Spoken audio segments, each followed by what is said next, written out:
In the status of dhimmis, Jews, Christians, and Sabaeans were free to practice their religions, free to administer their own ideas of personal law, free to own property, free to trade, free to enter the professions.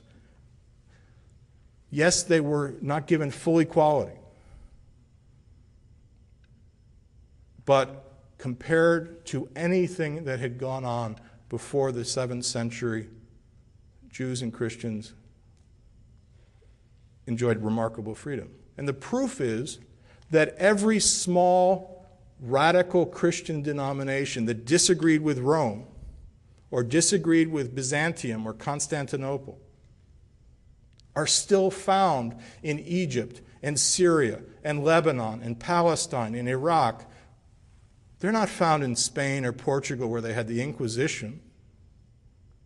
They're found in predominantly Muslim countries that protected the rights of any kind of Christian, whether they believed that Jesus was fully divine or fully human, or two separate Jesuses, as long as they respected the authority of Islam, of the Islamic State, they were free to practice their religion. We have all sorts of very small Christian churches that go back to the time of Paul, still in the Middle East and nowhere else, because of the idea of dhimmi status that developed in Islam.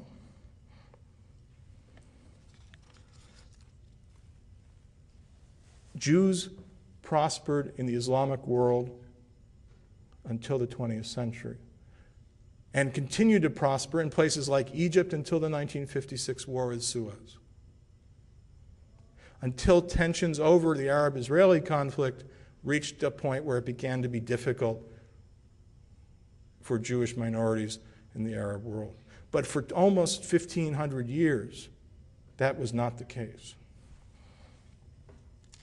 Dhimmi status offered Jews and Christians and Sabaeans freedom of religion.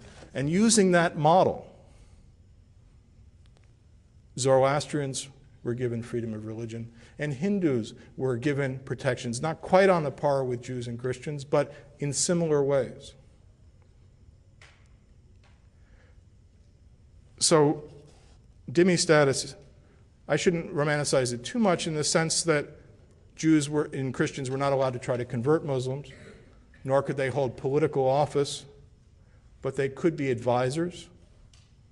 In my own family's case, there's an oral tradition that my ancestor on my mother's side was the court physician to the Khalifa of Cordova in Spain during the golden age of Judaism in Spain under Islamic rule.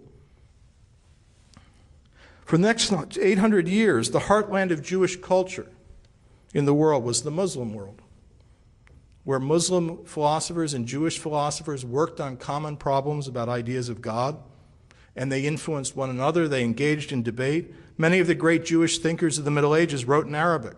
Moses Maimonides, the greatest philosopher in the history of Judaism, wrote his books in Arabic, and then they were translated into Hebrew.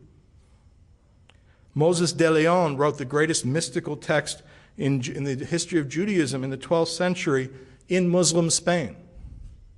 The golden age of Judaism, I learned it in religious school as a boy. The golden age of Judaism was now they tended to downplay the part that it was under Muslims in Spain, but it was in Spain in the Middle Ages.